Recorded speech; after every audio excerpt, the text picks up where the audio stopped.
Are you ready to transform your pool into a stunning oasis? At Mainland Pool Service, they're a family-owned business committed to keeping your pool looking pristine all year round. They believe that pool care should be proactive, not reactive, which is why their skilled team handles everything from routine cleaning to complex issues with precision. They prioritize clear communication and personalized solutions to exceed your expectations. Join the Mainland Pool Service family today and experience the difference their expertise and dedication can bring to your relaxation retreat. Contact them now at mainlandpoolservice.com. Kroger shoppers and Grizz fans. Want exclusive last-minute discounted ticket deals texted straight to you? Sign up with the new Kroger Buzzer Beater deal.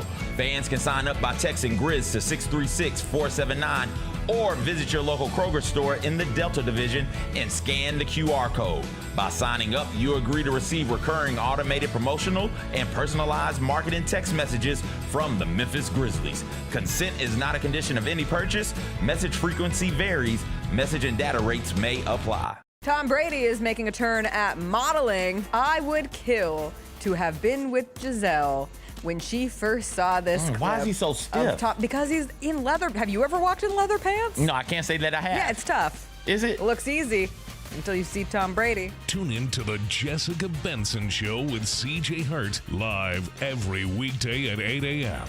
on YouTube at Grind City Media and the official Grind City Media app. Grizzlies, take your fandom to the next level by becoming an MVP. How long have you been an MVP? Since day one. Enjoy the great benefits of being a season ticket member. Pre-game MVP moments, including Autograph Alley, exclusive Grizz gear deals, access to member or MVP-only player events, and much more. He's been an MVP for 22 years! Become a Grizzlies MVP today.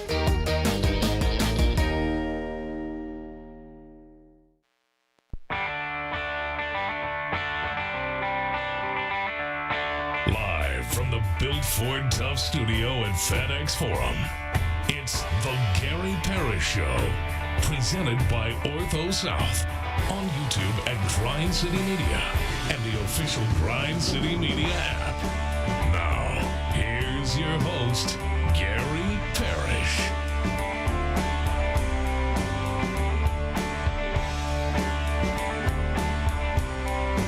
All right. My name is Gary Parrish, speaking to you from the Built Ford Tough Studio, FedEx Forum, downtown Memphis. Bennett Doyle right there producing the program. Glad he's with me. Glad you're with me. Hope you're getting through the day best you can.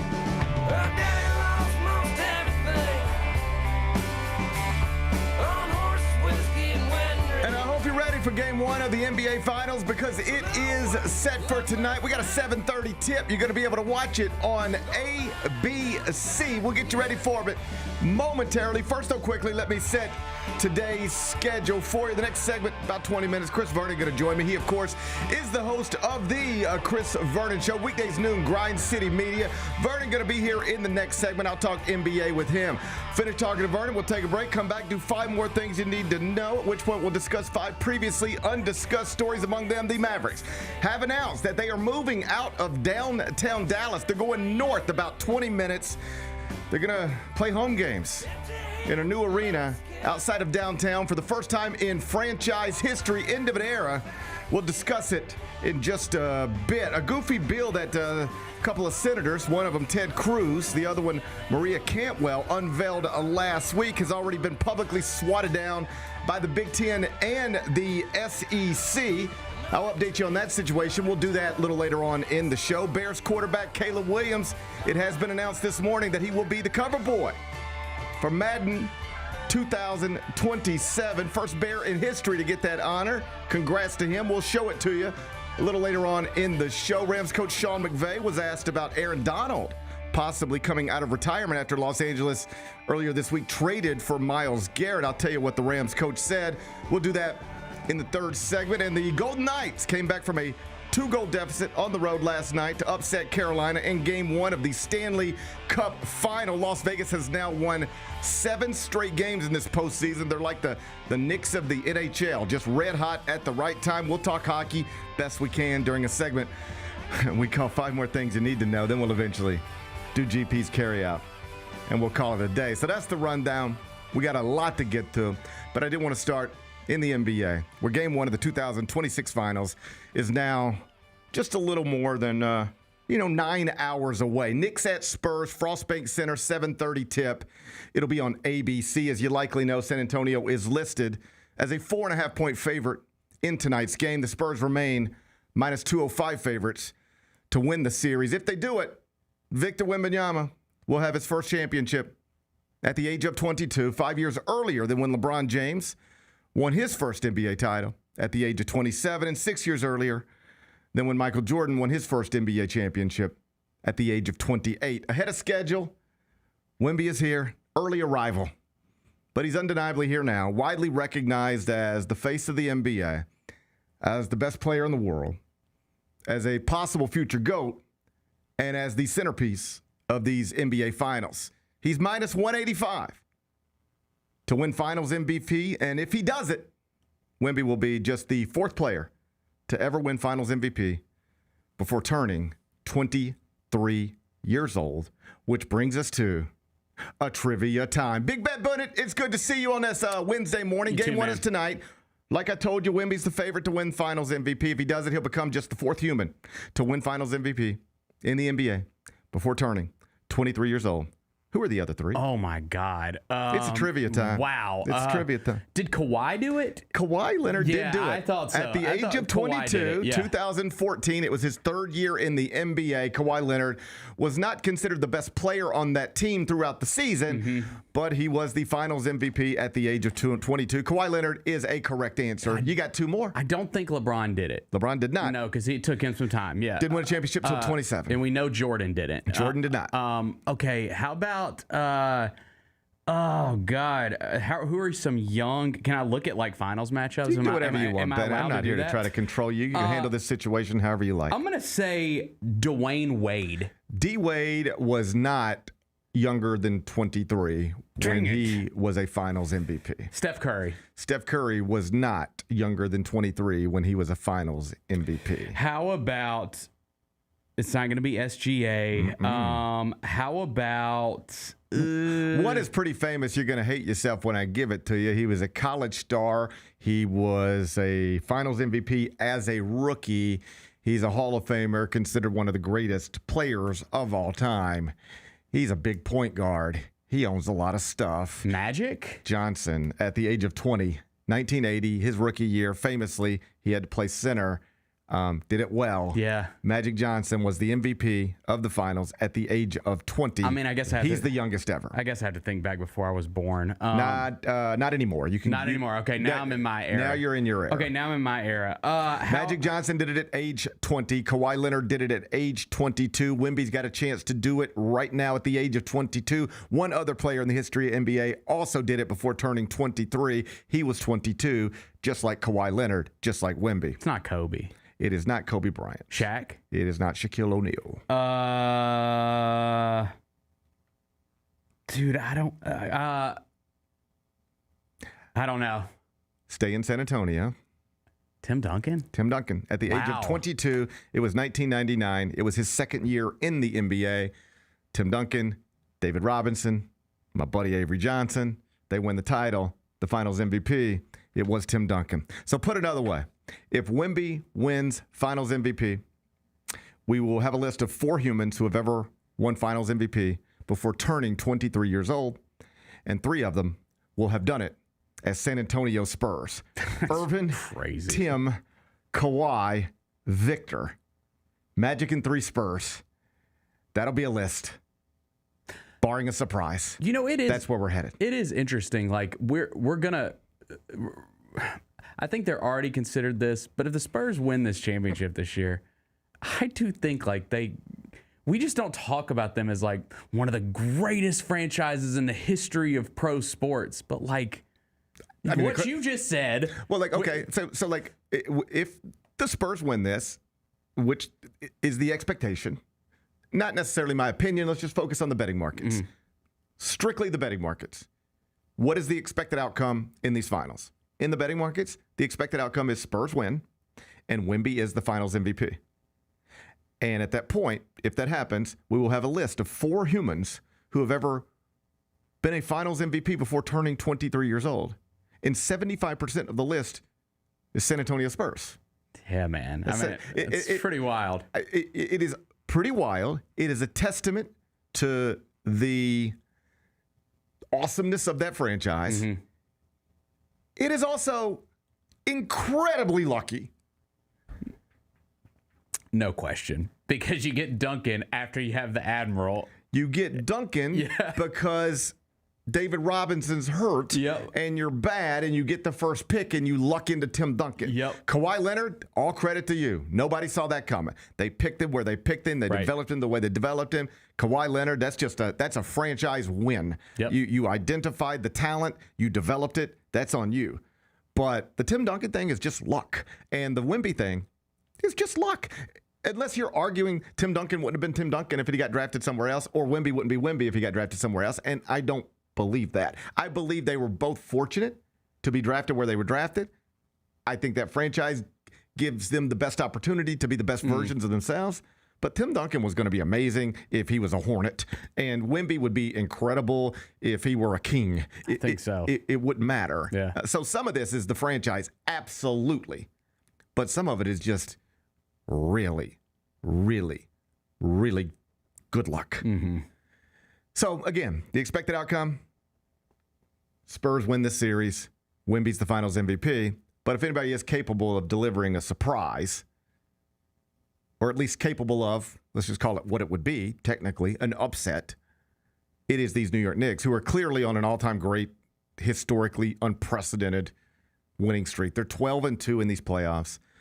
They've won 11 straight games, swept the Sixers, swept the Cavs, and in this 11-game winning streak, Jalen Brunson is averaging 26.6 points and 6.7 assists per contest. The only other players in the history of the world to average more than 26 points and more than 6 assists during any 11-game winning streak in NBA postseason history are Kobe Bryant in 2001 and Steph Curry in 2017. That's pretty good. Fine company there.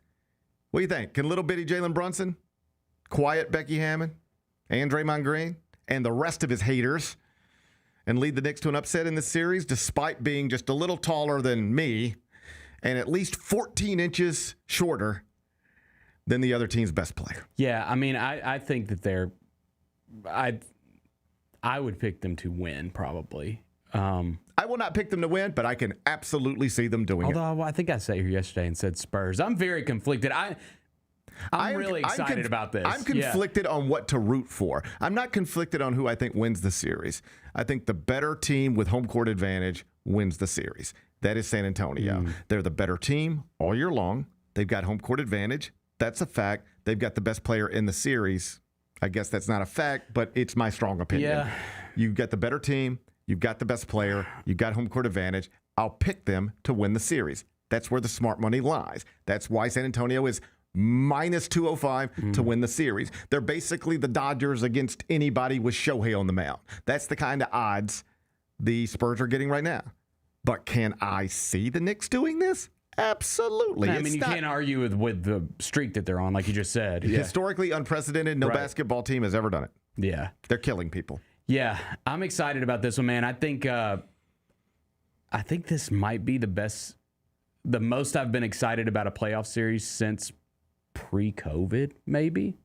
Like when we had those Cavs, definitely for Warriors. Me. Yeah, definitely. I mean, for me, it would have been this is the best since LeBron against the record-setting Warriors. Yeah, and that goes 7, and that's historic. And I don't know that I've been as excited for a finals on paper as I am for this one in a long, long time. Yeah. Like this is the good stuff. I can't wait to settle in tonight. And then again, game 2 on Friday. And then we don't get a Sunday game, which I kind of don't love. I hate that. We go Wednesday, Friday, travel to NYC Monday night. But Monday night just means Monday night will be fun. Yeah, that's fine. I'm with you though. I want the Sunday afternoon game or something. I don't want to. We gotta wait till night. Give me that. I just like a good Sunday night. See, this is where me and you disagree, and you're going to sit here and say, "Well, the TV networks know more than you, and they have studied this stuff." But I actually don't think that's true here. I think they would prefer Sunday, but you got to have a travel day. No, I'm saying afternoon, Sunday afternoon. Oh. Yeah. prime time. We'll all sit down and watch it regardless. Give me Sunday at 3 p.m. That's fine with me. Big sporting events, I like them at night. I like that. Yeah. I like to spend the day looking forward to the night. I like to look forward to the night. And I ain't got time for these 7:30 p.m. tip-offs, man. Come on, move that up. Man, put it at 8:15. Just give me something. Just give me something to pay attention to the rest of the night. So, fired up. This is going to be fun. My only complaint, not really a complaint. It's more of a desire than a complaint. But my only complaint would be, like, if you were really trying to make this it's already as good as it gets. But if you were trying to make it perfect, it would be better if Game 1 was at Madison Square Garden. It would be better if we were launching what will obviously be a historically significant NBA Finals. No matter who wins, it's going to be historically significant. It'll either be the Knicks' first in 53 years or Wemby's first at the age of 22. This is a big moment in the history of the NBA. When you're watching documentaries 20 years from now, 30 years from now, 40 years from now, what we are about to watch is going to be a part of Wemby's story, of a Knicks story, of the NBA story. This is about to be a historically significant finals. It's going to be great. And will be great regardless of where they play the games. But San Antonio is not New York City. And if we were doing this in Midtown Manhattan tonight, I do think it'd look and feel different than it's going to feel. Those Taco Bell colors that they've been busting out, the old school Spurs stuff. It's going to be great. I'm digging it. I like the how they do the color theme, by section. I love that. Mitch Johnson going to have him 2 women right behind him on the bench, right behind the bench. I think folks enjoy them. It'll be fine. This is not to be interpreted as an indictment of San Antonio. I love San Antonio. I've spent a lot of good weeks there. I've never been to San Antonio. It's nice. You'd love it. Yeah. Cool. Okay. You know, they got a river walk and stuff. Nice. Every once in a while, people get drunk and fall in it. That's always interesting to see. Cool. Yeah. I'd like to see that. Maybe one day. Not an indictment of San Antonio. Spent a lot of good weeks of my life in San Antonio. Had good times there. I enjoy it. Look forward to going back. San Antonio is not Midtown Manhattan. And you just can't overstate what it must feel like in the city today. Like, I would love to just be bouncing around the city today. Like, the Yankees are the Yankees, the Mets are the Mets, the Giants, the Jets, the Rangers, you got it. But, like, kind of the one thing that unites New Yorkers from a sports perspective, it's the Knicks. Like, you walk down any street in Manhattan, and you're going to have Mets fans over here and Yankees fans over here. And you walk down another street, and you're going to have Jets fans and Giants fans. And then the Rangers are the Rangers, but it's hockey. But the basketball team unites everybody. Everybody's Knicks fans. It is not like Mets-Yankees, Knicks-Nets. Not even close. The Nets do not matter. The Grizzlies matter as much in Manhattan as the Nets do. They just do not matter. Like John Morant might be more popular in New York City than the Brooklyn Nets. That's like not a crazy thing to say out loud. They just do not matter. The Mets and the Yankees both matter. The Jets and the Giants both matter. In basketball, it's just the Knicks. And the whole city rallies around it. Like, even around the Garden, they're just like painting the subway stations orange and blue. Just little stuff like that. Like, the city has really grabbed onto this thing. And we'll get there. We'll be there Monday night. And that's going to be a scene. Like a scene we ain't seen anything like it in a long time. It's going to look like a college basketball environment in Midtown Manhattan. It's going to be great. We'll get there. But it'd be nice if we were doing it tonight. It would just it'd just feel like a bigger deal. Either way, Frost Bank Center's nice. They don't have a subway to get there, I don't think. But Frost Bank Center's nice. 7:30 tip. Spurs are 4.5-point favorites. We'll get Vernon's thoughts next. Each challenge is unique, so each game plan is customized to identify opportunity and the path to victory. It's true in basketball. It's true in banking. Grizzlies Checking from Pinnacle with personalized planning and advice. Play hard. Bank easy. Open a Grizzlies checking account with at least $100 and a recurring direct deposit by May 30th, and you could receive a $200 direct deposit bonus into your account. Details at grizzliesbanking.com. Member FDIC. Let's face it, there's a lot of trash talk in basketball, but the great teams let their performance do the talking. Like Ford F-150 with Pro Power on board. a class-exclusive industry-first feature that turns your truck into a mobile generator and leaves the competition speechless. Ford F-150, official truck of the Grizzlies. Greatness starts here at your Mid-South Ford dealer. Class is full-size pickups under 8,500 pounds, GVWR. New Amsterdam Vodka is an official partner of the Memphis Grizzlies. It's the only exceptionally smooth vodka that is 5 times distilled, 3 times filtered, and rated 93 points. New Amsterdam believes wins big and small become legendary when you celebrate them with your crew. So here's to the blue, white, and gold, the Memphis grit and grind, and reliving winning moments big and small with Tennessee's favorite basketball team. New Amsterdam Vodka. Find your wins. Coach Thor, before the season, you were very, very high on Cedric Coward. He's got an enormous potential to grow into, and he's got the ambition to do it.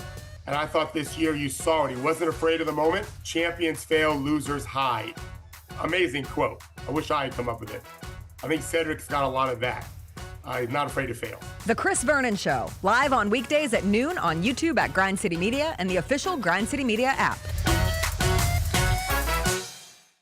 Junior Grizzlies summer camps presented by Ortho South are the key to a slam dunk summer with over a dozen 4-day camps perfect for hoopers ages 6 to 14 looking to build fundamental skills and make unforgettable memories. With camps across the Mid-South in Tennessee, Mississippi, and Arkansas, you won't have to go far for the ultimate hoops experience this summer.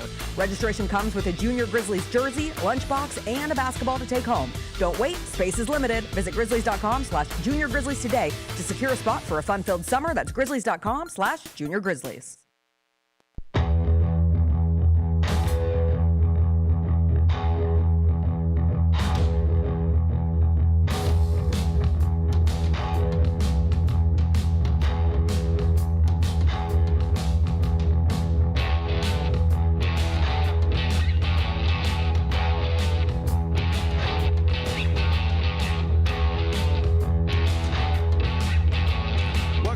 Parrish Show presented by Ortho South. We're inside the Bill Ford Tough Studio, and on Wednesdays in the second segment, I'm joined by Chris Vernon, host of the Chris Vernon Show, weekdays, noon, Grind City Media. He's here now. Hey, Chris Vernon, how are you? Here I am. Happy Game 1 Finals Day. You fired up? I am excited. This is we got very lucky on this. Me, you, and Adam Silver. Everybody. Bennett said, finals he's looking forward to most since before COVID. I would go back to probably LeBron and the record-setting Warriors. Where does this rank for you? Yeah, in that I think kind that's of probably fair in terms of yes. I think probably the LeBron versus the Warriors. Right. I think you probably have to go back to that. It's hard because at the time I was probably excited by some of the others, but I mean, New York City being involved in this is just, I mean, that's what if it was anybody else from the Eastern Conference, it doesn't have that juice at all. No, you go on a website, you're going to go buy a car, and you might go in and it says and pick the interior, now pick the wheels, and you do other things. I've got a great car here, but if I could mess with the details, I would make Game 1 at the Garden tonight. That's probably true. Yeah, but I mean, that Game 3 is going to be crazy, too. And just the whole scene, this is going to be amazing. This is going to be amazing just because of them being on that stage and how much it matters and that it's been over 50-something years. It's crazy. The other thing I like is, we have narratives that we connect to the sport. One is that young players, even young stars, don't win championships like this. Another one is little guards can't lead you to championships. Something's got to give here. Either a 22-year-old's winning a title or a 6'1" guard's winning a title. Well, and it's not just the 22-year-old star, because there have been stars that have been young that have won. Obviously, Magic Johnson, Larry Bird, Kareem Abdul-Jabbar, Bill Walton. I mean, there are young players that have won, but there have not been teams like this. No. I was doing this yesterday where they went through the numbers of the guys that actually play for these teams. You got to go back to the 77 Portland Trailblazers to find a team this young that's even in the NBA Finals. Right. So, literally, it's been almost 50 years. I mean, people think of the KD, James Harden, Russell Westbrook Thunder, but they were older. They seemed babies. They were still young. They were young, but in fact, I think I've got it. I think I might have it saved from yesterday's show. If I pull this up, it was. I'll tell you where they were on this list, but the youngest finalists. So, all right, so the Portland Trail Blazers in 77 were 25. Right. The San Antonio Spurs were 25.15. That's what this current iteration. The third team on the youngest finalist teams is last year's Oklahoma City Thunder. Right. And then that Thunder team that you mentioned, they are not listed here. They are not listed here. Yeah. Because I guess they had some old guys that actually. But I even mean, like, just the centerpiece of it. Like, Wemby is basically in his second year as a pro. Right. Harper and Castle. Or like one's a rookie, one's a second-year guy. Yep. Like, this is crazy. You do not expect to win. I don't care what franchise you are, and I don't care who's in the draft. You don't expect to win 30-something games 1 year and be in the NBA Finals 3 years later, but that is what they've done. Right. And I do think that it's going to have a profound impact on the way we think about team building one way or the other. One is going to be, hey, man, this is the new era, and you're going to have to be young, which gives you incredible amounts of hope when you're the Grizzlies or a team in a rebuild. That if you nail the draft, obviously they have a generational talent in Victor Wembanyama, but nobody thought that Gilgeous-Alexander was a generational talent, and he might not be a generational talent. But they have been very smart and putting together their roster, and that in order to have the requisite amount of depth it takes to be able to get this far, you are going to have either, on one side, if the Spurs win, a young team. Right? You're going to have guys that wildly outperform their contracts. And in fact, that may just be the narrative either way. Can you have guys that wildly outperform their contracts? And the answer to that on the other side is something that is much more hard to attain, which is a superstar caliber player that is willing to play for less than market value, because that's what Brunson did. Jalen Brunson is going to make $25 million less than Steph Curry this year. Right. I mean, he signed a deal where a year later he could have signed for $100 more million. And so, wait till Pablo Torre gets a hold of that. I'm just saying that's a one is a veteran-laden team, but it is veteran-laden teams have to be broken up because everybody needs to get their money, the right? Thunder are about to do that right now. And you just saw it happen with you saw it happen with Denver. Right? The Warriors had to do it. Caldwell-Pope had to go elsewhere, and then Michael Porter Jr. had to go elsewhere. They're already talking about shopping Christian Brown this offseason because they're not going to be able to pay Peyton Watson.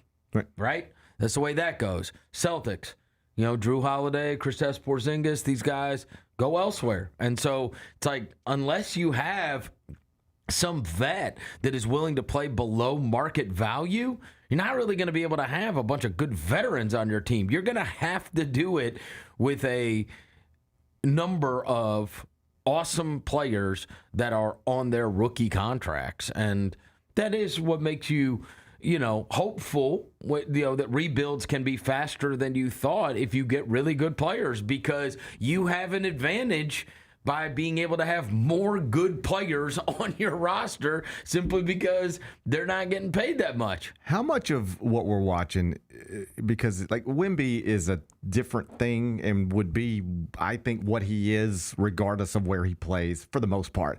But how much is Stephon Castle, like, he's great. Dylan Harper, great. Would they be this anywhere else, or is part of the greatness they were selected by the right franchise, have been put in the right culture, have been developed the right way? Like, you are fortunate you were picked here and you play here, because if you were picked here and played somewhere else, you wouldn't be the same player, the same person, the same anything. Maybe. I mean, yes, I think you have to credit these organizations that have done good. But, I mean, in fairness, I would say those guys are top 5 talents. Right. And so that's extreme to me. What they got, as you know, it wouldn't even be allowed. It won't even be allowed to happen anymore. Huh? Having three straight top 5 picks. Okay, but go look at their other draft picks. I know they hit them. You know what I'm saying? Yeah. Like, look at their other draft picks. So Explain. All right, then why is Jeremy Sohan not awesome? There you go. Yeah. Why? He got drafted by the Spurs. You're not going to hit on everyone. I'm just saying, like, these guys were top 5 players. Of course. I think a lot of times we attribute having an insane amount of talent. Like, are these teams great at identifying the right type of players and the right type of talent? Sure.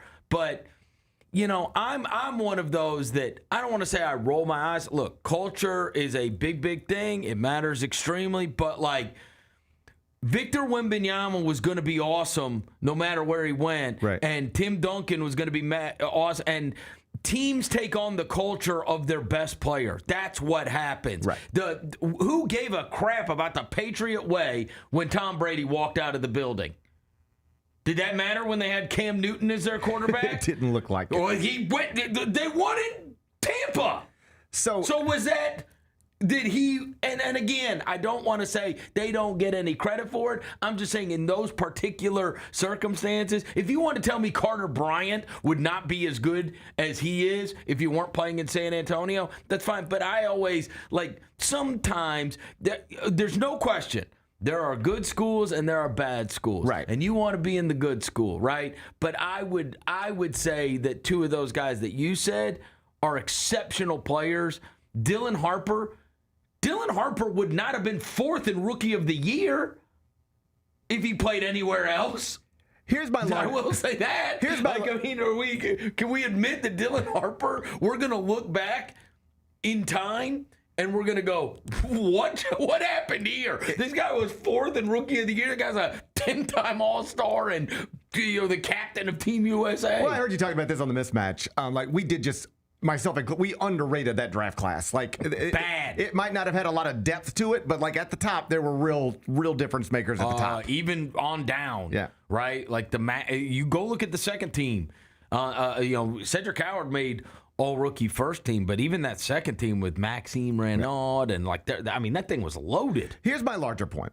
Is that I remember when the Sixers were trusting the process and they were losing and stockpiling lottery picks and drafting one-and-dones, and then there's like TMZ video of Jahlil Okafor like fighting somebody in the streets. It's like the Sixers are like actually in a street fight. Right. And I was in studio with a former NBA player, and he said this is the thing that they just did not calculate on the spreadsheet, is that you could build a fantasy team this way, but you give a bunch of 20-year-olds millions of dollars with no guidance, and it's going to end up you might end up in street fights. My point being, I don't doubt Stephon Castle would be good to whatever degree somewhere else. Same with Dylan Harper, but just put it in my own profession. Maybe this will make sense. I really do think your surroundings matter. Of course it does.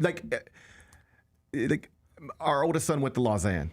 And basically every kid coming out of that school goes to like the best school that you and I couldn't even get into. Mm-hmm. And I don't think they're all just like born brilliant. I think they raise each other's floor. Of course they do. And I was thinking about it, like trying to make it make sense like in my profession.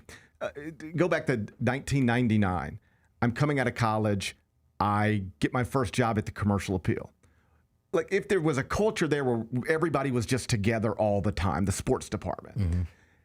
If the culture of that sports department is after work tonight, we go to the bar and have drinks every night, well, then that's what I would do every night. Right. And if the culture was, hey, when we're done with work, we go home and we see our families, or we get a nice night's sleep, or we rest, or we take care of our body, then that's what I would have done. I would have done whichever one, the culture where I'm working, whatever you guys say I'm supposed to do, that's what I would be doing. All right, so here's and I think they figured that out. I argue with them. I argue with everybody all the time. The culture is set by the players.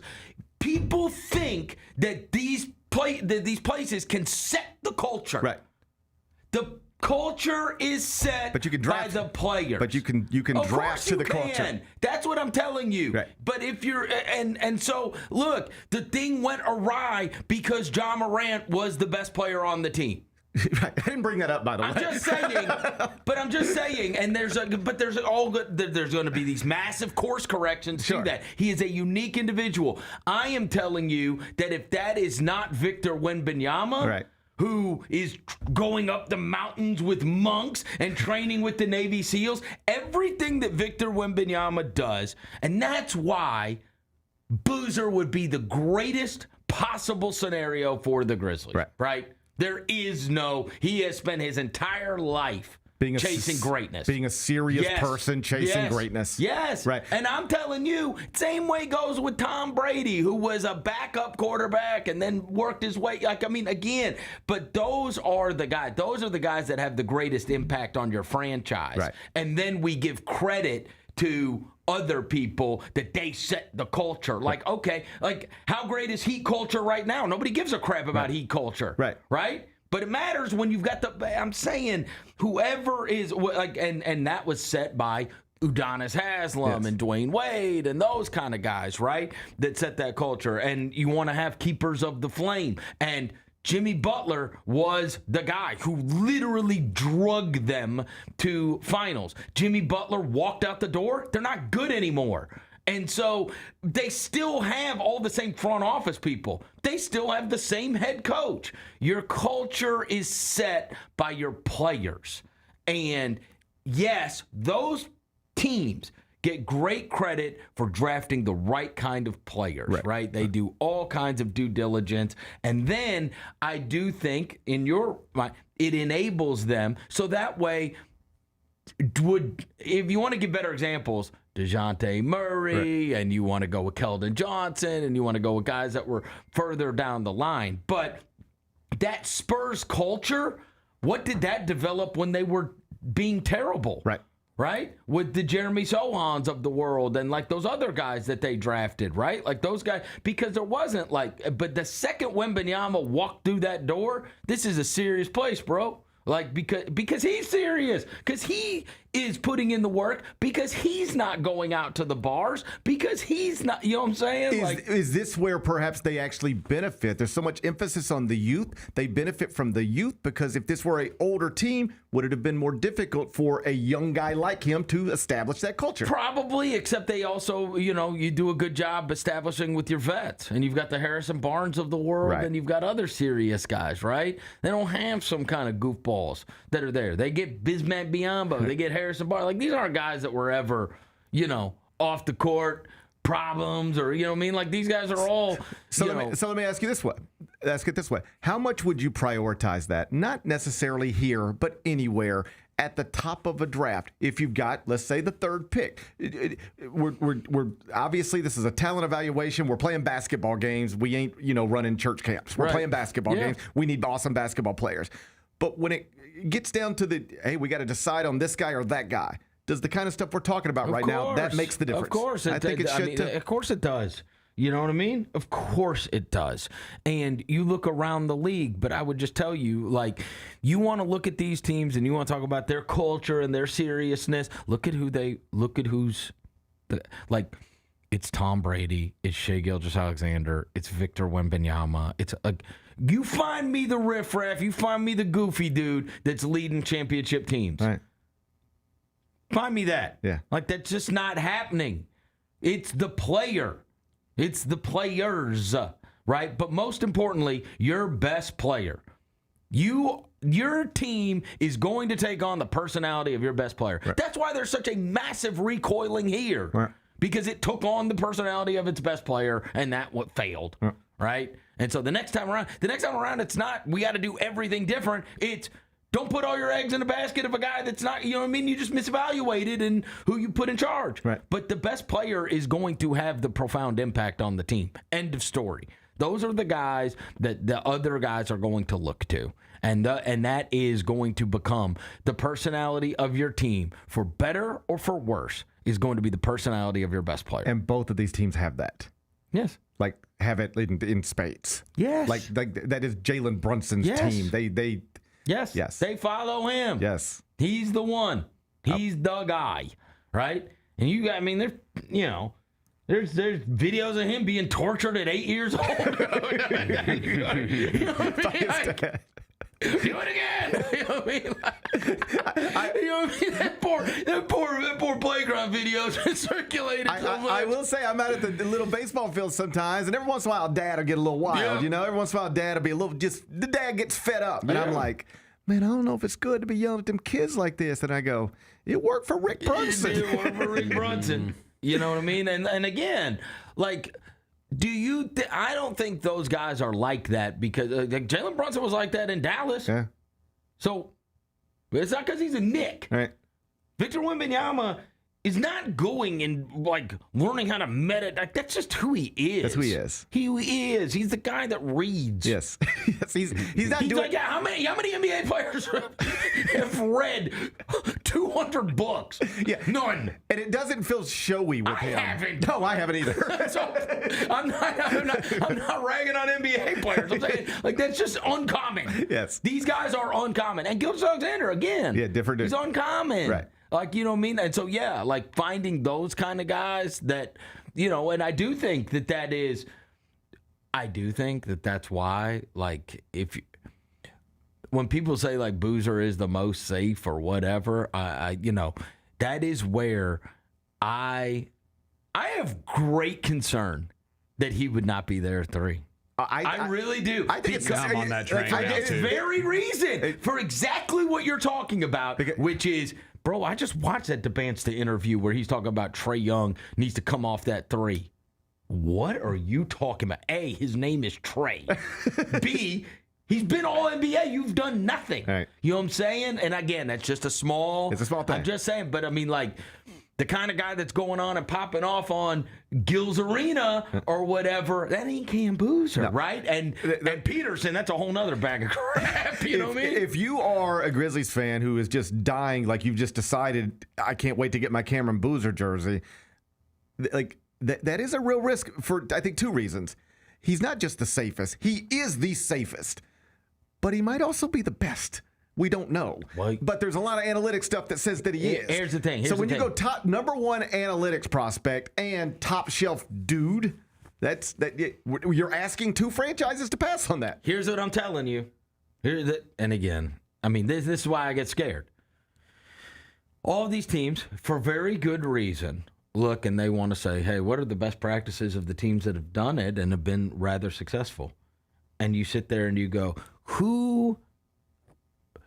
maybe you should just ask yourself this question.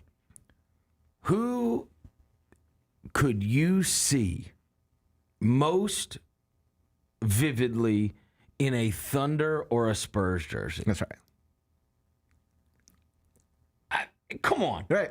Right? Well, I mean, who could you see in a Thunder, or who seems the most Spurs and Thundery of all of them? Boozer. It's not even close. It's easy. And then Wagler. Right. And then Wagler seems like the kind of guy that would be on the Spurs or the Thunder. And you never know, like, what report is real or not this time of the year as it relates to anything draft related. But, like, there is a report out there that the Thunder would like to consolidate picks to move into the top 3, and the target would be Cam Boozer. Of course they would. Yes. And I'm just telling you. Like, nobody can.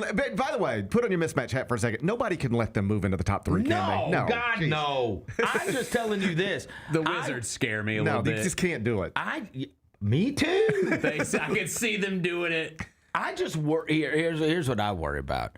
I never underestimate nerds. Never.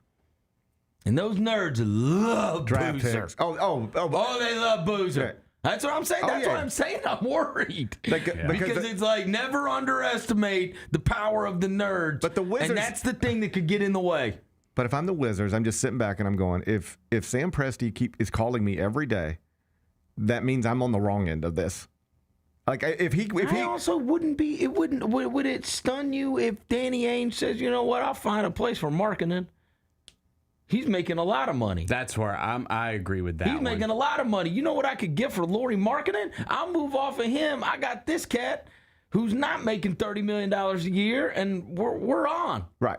And I'm just saying, it worries me that these stories are coming because I know that's real. I know that he is at the top of the analytics boards. And I'm telling you that in this day and age, at 2026, analytics boards win more often than not. Right. I do not think anybody's going to – I don't think anybody's going to let the Thunder move into the top 3. No. I'm talking about the ones that are already there. Yeah, that's what so there's 3 franchises picking in the top 3. All 3 of them need like a centerpiece franchise guy. It's way easier to get that at the top of this draft than it is any other way you could possibly do it. You cannot move these picks. I am concerned that if you want Cameron Boozer and you just sort of made your mind up, I am concerned that one of the first 2 picks could just land on him. Well, and I would just say on the Boozer front, the reason it's such a natural fit here is because of the era that you want to go into, which is seriousness, culture, all this kind of stuff. You'd have to beat the personality out of the other guys. Right. Seriously. Right. Like, you'd be worried about the personality of Peterson just because of what happened at Kansas. Yes. And DeBanst is like a larger-than-life, been famous since 14 kind of, guy, whatever. Right. I mean, Wilson's just happy-go-lucky. Right. You know what I mean? But he's a dog, yes. When it comes to playing. And so I don't think – but when you're talking about, like, who fits with those franchises, like, that's why the Boozer thing would be ideal. But it does worry me. It just as I said, never underestimate nerds. It's historic, those analytics. Oh, yeah. It's literally historic, bro, because of his age. And here's the other thing. Nobody is going to ever say you were stupid for drafting the star from Duke, National Player of the Year, most decorated draft pick ever, who was at the top of the analytics board. Like, that is a foolproof pick. Nobody ever criticizes you for that, I don't think. I also agree with the sentiment, and I do think that this is the saving grace. I actually agree with this, that there are a lot of people out there that go, he is not, and I think this is probably true of Wilson. I think this is probably true of what you've seen throughout these NBA playoffs. It's almost impossible for your 4 to be your best player, okay? It's just not happening. It's not happening. Your 4's not going to be, and in fact, think about who has gotten raked over the coals throughout these NBA playoffs. It's almost all 4s, almost all. Like, and if the Knicks start petering out, it's going to be Towns. That's what they're going to jump on. It was Mobley.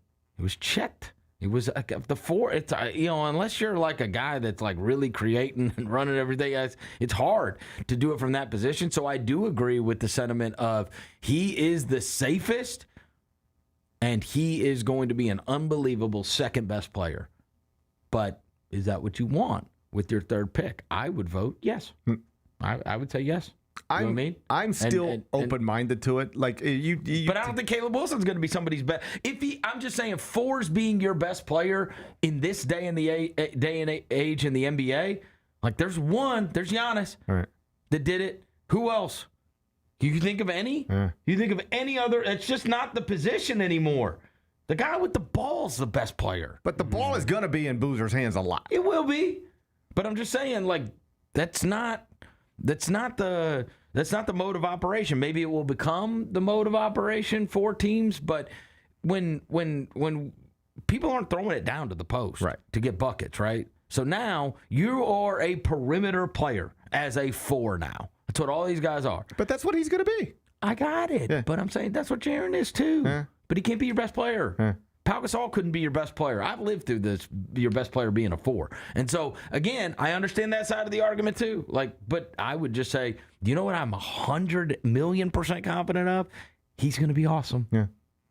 He's never not been really good. And I'm so high on Coward still that I would be like, bro, you're sleeping on what could be your best player. Well, you start, reading these little blurbs. Every mock draft's got a little blurb. And I think more often than not, they put together a hypothetical 3, 4, 5 of Coward, Boozer, Edey. Yep. And if each one of those guys stays healthy and becomes not unrealistic, like we're just daydreaming, just be like what we've seen, and what we can reasonably think you could become if healthy. Like this thing can turn pretty quickly. Real quickly. Yeah. Because also you have a lot of other money to be able to spend on a roster that's good enough. Right. The other thing is they have it's 3 years now. Right. This is not like we've been 2 years ago or 3 years ago was a disaster. 2 years ago from February on it went to hell, and then last year was a total punted season. Right. So you gotta rally the troops back together. I don't think the Grizzlies have any other intention to be right back in the mix being a winning franchise next year. I think there is a very strong reason why Zach Kleiman stood up there and said, this ain't going to be some kind of 3-year or long rebuild. We're trying to flip this thing around next year. I don't want to say it can't be because I obviously things could go wrong, but like it really needs to be a quick. We're back to like, hey, there's a game tonight that matters inside this building. You hit the big part of it, which is 3. That's right. I mean, I told you. I mean, guys that told me they were done with their season tickets were back in like that. Yeah, my friends. Yeah. You know what I mean? They were like, hey, man, I spent $16,000 on season tickets last year. I'm not doing it. I couldn't even give them away last part of the year, right. blah, blah, blah. The second we got 3, they were like, I renewed. Yeah, and then, but then we need the 3 pick to hit, and then we need the wins. We need more wins than losses next year. Like we need to be able to look at the standings and get excited about stuff because like I'm living through this right now as a baseball fan. Oh yeah. You tune out. I'm not gonna do it.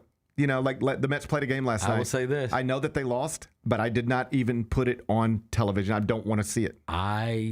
That's how I've lived, baseball-wise. But I'm hoping the Grizzlies can be exactly like the Cardinals, which is too young to know you're not supposed to be good. Yeah, right.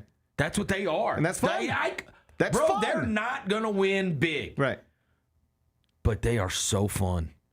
And you should just become a Cardinals fan. I should have done something. It's been terrible recently, but no, there's nothing worse than having the highest payroll. I'm in hell right now. That's the You've worst. got the biggest payroll of the worst team. Yeah, because there's no. You just got a bunch of overpaid bums. I know. And I find it like I look forward to it. I listen to all the podcasts. I read all the stories. Spring training. Can't wait for basketball, college basketball to be over. Get home. Can't wait. And I've reached the point now where I don't even turn it on television. Oh, that's been me. Last night we were in my living room, and we were actually looking for something to watch, and I just turned on the Stanley Cup because I'd rather watch that than my favorite baseball team because it's just depressing. And I don't want that to happen here any worse than it's already happened. I was on assignment. I had to watch what they watched. I watched Love Island? I did it. How was it? Is it worth your time? Oh, it's horrible. Terrible. Yeah, it's super terrible. But I mean, it wasn't. I mean, I will say, like in retrospect, I was mildly entertained, and I understand all the memes now. Okay, but I mean, it was too long. I mean, it was an hour and a half. It's just a bunch of hot people making out. I mean, it's the whole thing, and there's nobody particularly likable. Right. There's nobody I walked away with like, oh, I really like them. I'm interested in what their future is. They're all just a bunch of good-looking dumbasses. But, I mean, I understand that people like, you know what I mean? It's trash TV. It's trash TV. People do it. It really is. Yeah. And it's the biggest trash TV right now. Bennett, do you watch you and your family watch this? No, we limit my wife hated it. We limit our reality TV to Bravo. Bennett's strictly Bravo. Oh, that's like Summer House and all that. I saw the ads last night. So good. See, I saw the ads for it. I don't watch any of them. I don't think I watch a single. I only did it because they went to watch parties. My crew did. Yeah, Darby was like, you watching Love Island tonight? I was like, Darby, who do you think you're talking to? I know. It's not for us. No. It's not for 40-something-year-old married people. Twice your age. Well, the girl that hosts Love Island was a huge Bravo star, Ariana. She's the big star of Vanderpump Rules. You should have seen this dress. Hey, Ariana, she's the one that got... She's the one that got cheated on Scandal, yes. Oh, yeah, I know her. Yeah. She hosts Love Island. Okay. She had a dress on this episode last night. It had like a neck thing, and then the neck thing, it was just like it just came down and covered her boob like that number right there. Well, it was like sounds nice. I'd never seen a dress like that. Well, I'll have to check that out. Yeah. I'll Google that.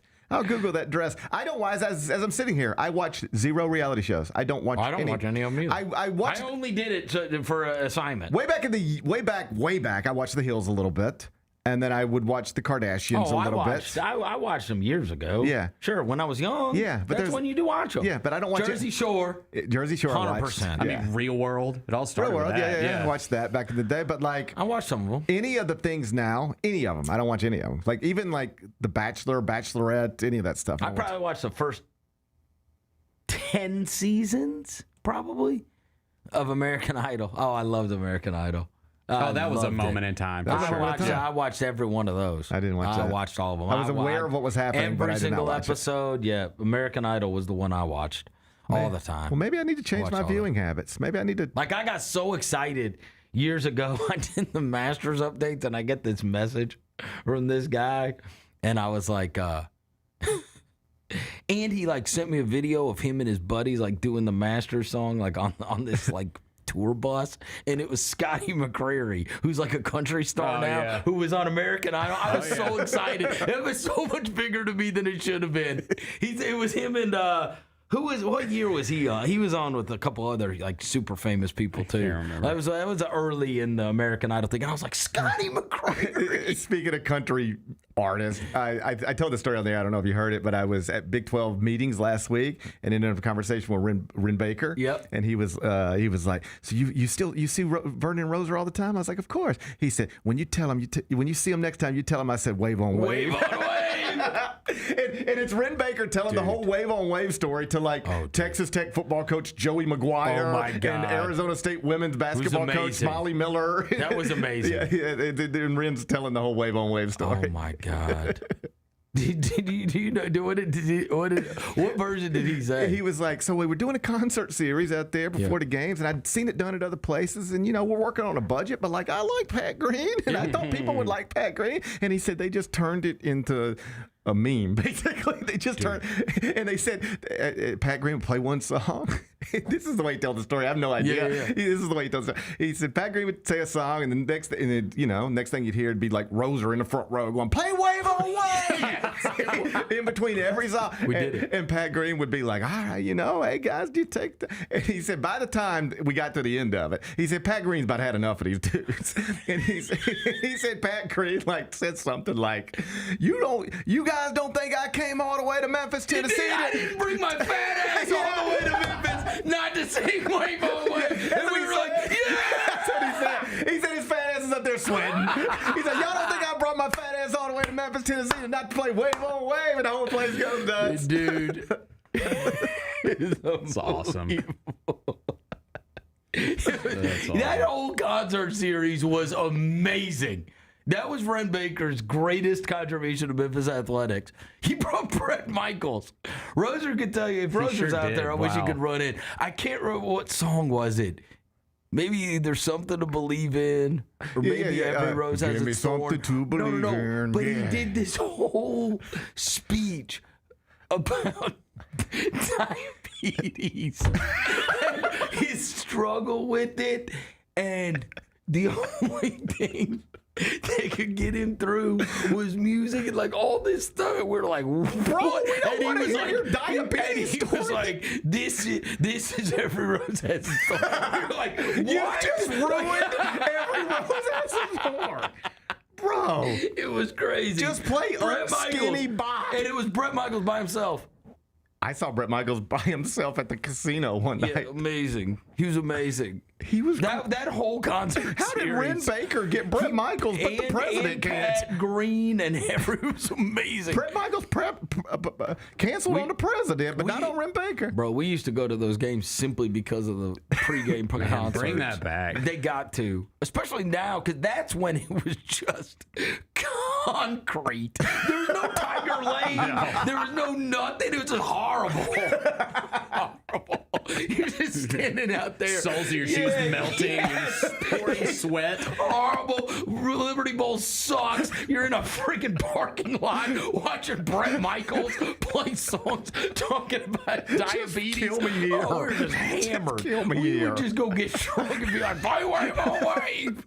And you'd just be sweating your ass off. Meanwhile, you're doing your best to support the local football team. I know. And your friends are down in the Grove. You got on dresses and chandeliers. We're over here in the shadows of the Coliseum watching Pat Green. In a parking lot. Literally on blacktop. It's ridiculous. Not anymore, man. Not anymore. Not anymore. No, we're set up now. Man, we're set up. Well, I can't wait till Pat Green gets back to see what we've done with the place. Oh my God! Wait till Pat Green sees what we've done with the place. He's gonna lose his mind. He's gonna lose his mind. Wonder how much he weighs these days. Enough. I bet he's skinny. I bet you got the shot. No way. No way. Pat Green did not care. He did not care. No. He's just out there being Pat Green. Yep. He's probably playing wave on wave somewhere tonight. Robinsonville. 100%. Tunica. He's down there at Bluesville tonight. Man, I can't When's wait. the last time Pat Green tour? See what find us a Pat Green tour. Oh, look at him. Yeah, let's see what's Pat going on. Green was pretty good. He's got a new song out. No, bro, he's playing Canyon, Texas on June 12th, man. Let's go. Shit, that's right around the corner. Yeah. He's big in Texas now. Oh, bro, he's playing every small town in Texas you've ever never heard of. He's a Texas legend. He's a Texas legend. Yeah. The Texas legend. That's cool. All right. Well, good for Pat Green. All right, Chris. I'll see you later. Enjoy game one of the finals tonight. I will. I'll see you later. Bye-bye. That's Chris Vernon. Hey, speaking of Texas, did you hear what the Dallas Mavericks are doing? What's going on? They're going to trade their best player again. No. I'm just kidding. No, they don't have anybody else to trade. I'm just kidding. They're not going to do that. that. You can only get the Mavericks' best player via trade once. Yeah. They're not going to make that mistake again. They are moving, though, north. Not out of Texas, but they're moving 20 minutes north. End of an era in downtown Dallas. The Mavericks are no longer going to play basketball games just as soon as this new place is finished in downtown. And obviously, people are concerned about what that could do to downtown Dallas. We got our own sort of, arena type of thing going on here. So perhaps there's a lesson in there somewhere. We'll talk about it next. Get ready, Grizzlies fans. It is time for the Surfside Can Shuffle. Can you keep up with the cans and find Mac the Crab?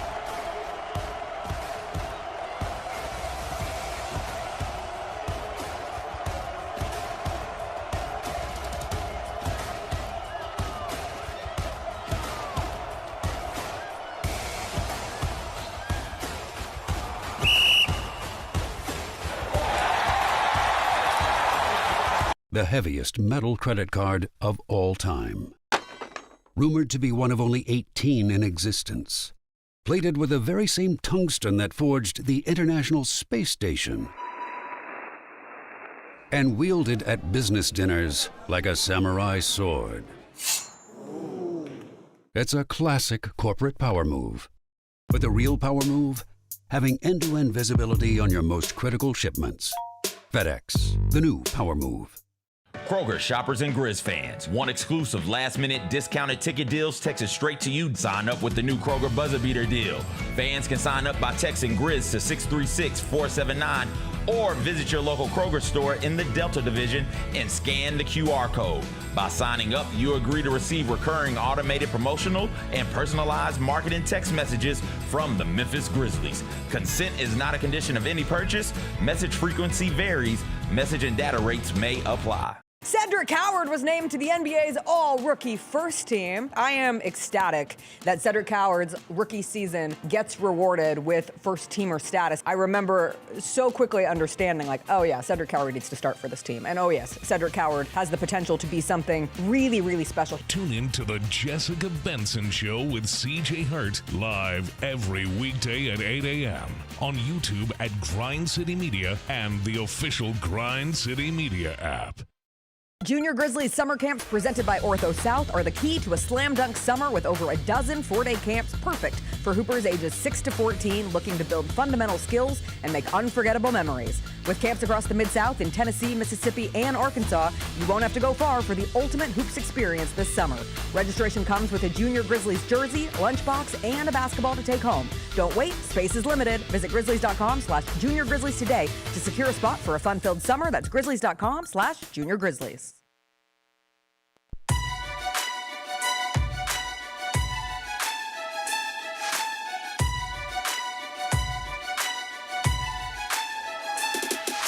Orthopedic injuries can be unpredictable, unforeseen, and unscheduled, and Ortho South understands this better than anyone. Since your injuries don't make appointments, you don't need to either. That's because Ortho South welcomes walk-ins during the weekdays and the evenings, and even on Saturdays. So next time an unforeseen injury makes an unscheduled appearance in your life, visit orthosouth.org to find your nearest urgent care location. Just walk in, and Ortho South will take care of everything, especially you. Learn more at orthosouth.org. That's orthosouth at orthosouth.org. Now, I got 5 more things you need to know. Number 1. The Dallas Mavericks have chosen a site for their new arena, one that will take the team out of downtown Dallas for the first time in the team's history. They're going about 20 minutes north.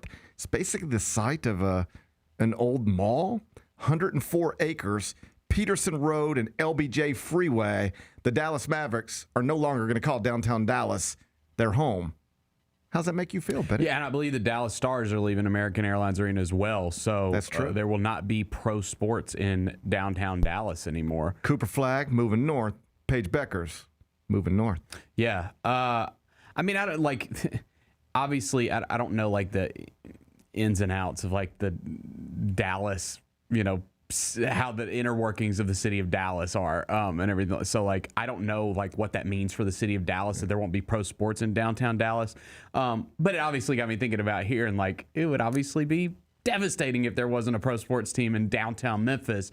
I think actually devastating. I think if the Grizzlies ever, for whatever reason, did not play home games in downtown Memphis, the downtown Memphis you and I enjoyed when it was the best version that we can remember, I don't think you would get that back. Yeah, and I mean, like, so we were down here last night.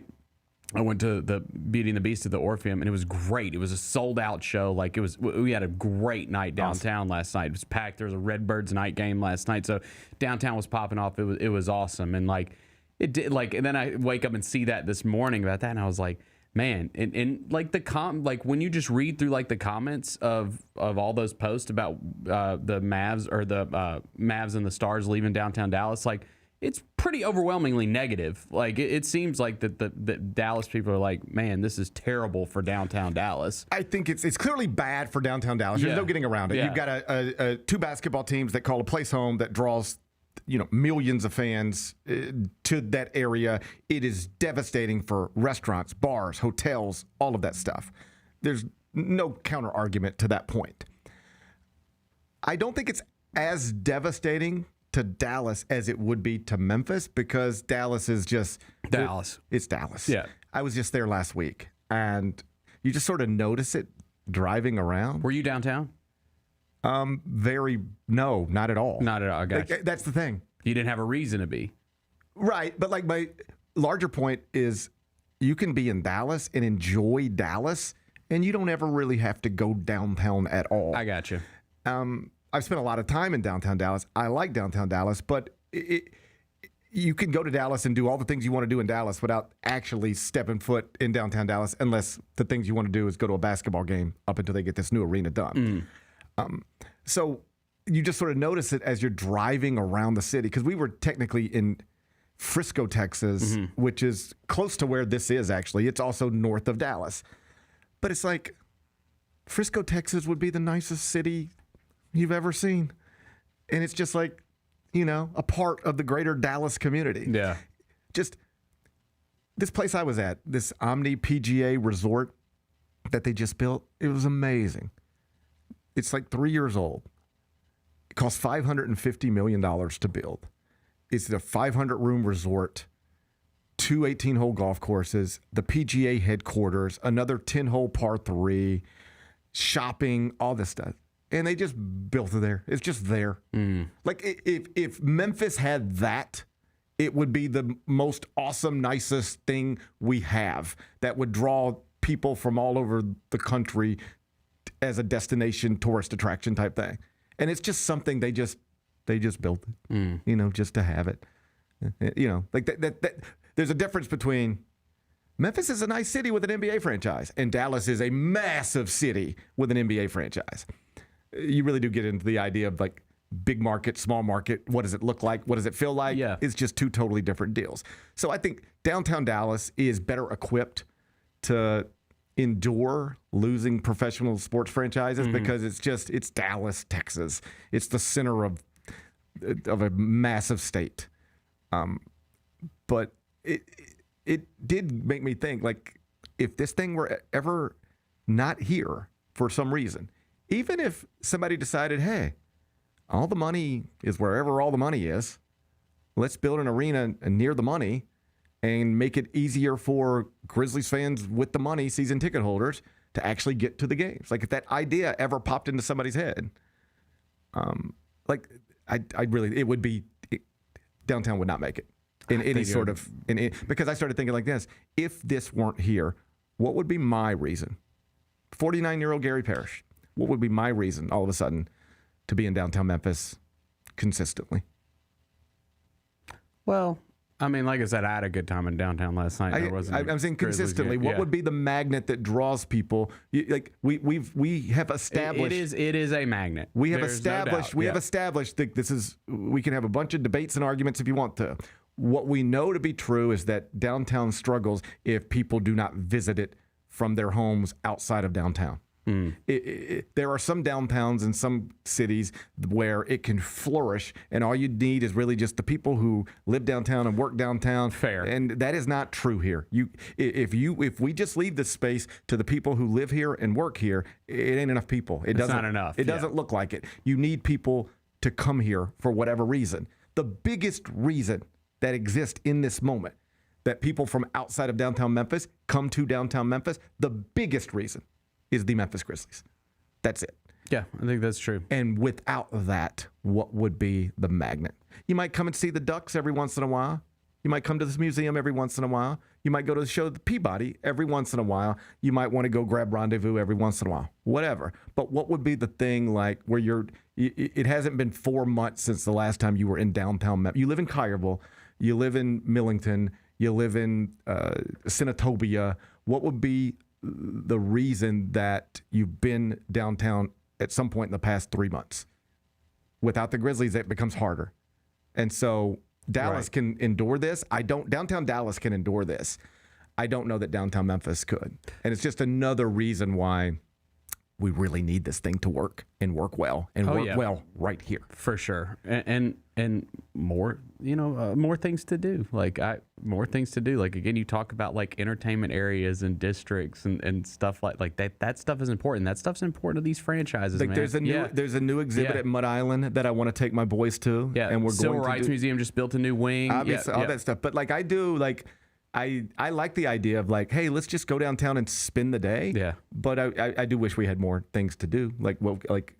I noticed that even when we were at the Bass Pro Pyramid, it was like we went there, spent the whole day there, spent the night there, and if we'd have then we woke up the next day and we just, we got back to our real life. But if we'd have woke up the next day and been like, all right, we're still here, what are we doing today? It'd have been like, gonna go bowling again? We'd have run out of things to do pretty quickly, and I'd prefer that not to be the case. See a show at the Orpheum. I do it all the time. Man, I love the Orpheum. I love going there. I would go see anything there. The Orpheum's beautiful. It was so good. And I was on Celebrity Row last night. Okay. Dude, it was me, Jessica Benson. Okay. Chris, my wife and Noah were with me. Of course. Me, and then next to us was Jessica Benson, Chris Luther, and then a couple seats down, Coach Charles Huff and his lovely wife. I guess everybody had a party. How about that? Well, I guess everybody. It was a party in downtown Memphis last night. Well, I'm glad y'all had a good time. Yeah, it was really good. Man, I wonder how you get invited to one of those things, you think? Oh, you got to know people. Do you? Yeah. I should. Well, I support the arts. Come on. I would like to support the arts. I do support the arts openly. I would like to support the arts. I would like to follow in your footsteps and support the arts. Yeah, I think that just nobody mentioned it to me. Yeah, I think it's just known that I'm a known supporter of the arts, and they were like, we need to put this man in an important spot. How did you go about securing your Orpheum ticket? I can't reveal my plug. I can't reveal my I feel plug. real left out right now. I can't reveal my plug. I'm sorry. All right. We can talk off air, but on air, I don't feel comfortable. I think I'm just ready to move on and forget about it. Yeah. And just forget I heard that I wasn't invited to the little Grind City Orpheum date night last night. It's a good time. It was a really good time. We'll think about you next time. Think about me next time. Yeah, for sure. I mean, Beauty and the Beast is going on all week, so like if you want to go do your own thing, that's fine. I've already seen it. If you want to go do your own thing, that's fine. But maybe the next show I can look into it. Let me ask you one more question, then we'll move on. Yeah. Have you and Jessica broken off from the Algeria Strong group chat and got your own little thing going? It was actually just a coincidence that we were seated right next to each other. It was not. We did not. This is how it happens. We did not get tickets together or anything like that. It was just a coincidence that. That's what I always tell people. This is actually good advice. Yeah. If you're ever in a group text and it goes quiet, if you are not in the side group text, just know that there is a side group text and you're not involved in it. I can promise you I'm not in a side group text with JB and Chris. No, I'm not. I would never do that to you. Can I look at your phone? Sure. Sure. Yeah, It's fine. It's fine. I got nothing to hide. It's fine. I should lower my expectations. I shouldn't expect y'all to be loyal to me. Yeah. It's fine. Y'all can do y'all's little thing on the side. Everything doesn't have to include me. It's fine. It's a good show. It's cute. I know. It's fun. My kid loved it. Hey, I know the story. Yeah. Okay, I know the story. I've seen it on Broadway. All the songs. I've seen it on Broadway. Calm down. Okay. I've seen it on Broadway. Sorry. Like I just want to. I've seen it on Broadway. Hey, I'll find some friends. I'll go back to Broadway and see it again. Okay. Okay, that's fine. All right, you guys. I'm glad y'all had fun. Number 2. SEC and Big Ten. They can't agree on much these days, but they found common ground in this one. Okay. Remember the bill that made headlines last week? I remember the bill, yeah. Ted Cruz was a part of that. They said, we're going to fix college sports. Oh, we got a bill finally. We're going to fix college sports. And then you got these couple senators, and they went on every podcast that would have them, talking about how smart they were, that they were going to fix college sports. And then I'd go on another podcast, and I'd go, I don't really see it. I don't think this is going to work. And less than a week later, the Big Ten and the SEC have released a statement, and you know what they said? We appreciate everybody's hard work, but we ain't down with this. We don't like this. And it's for a variety of reasons. Yeah. Like the reason they don't like it is different from the reasons I don't like it. But just know this.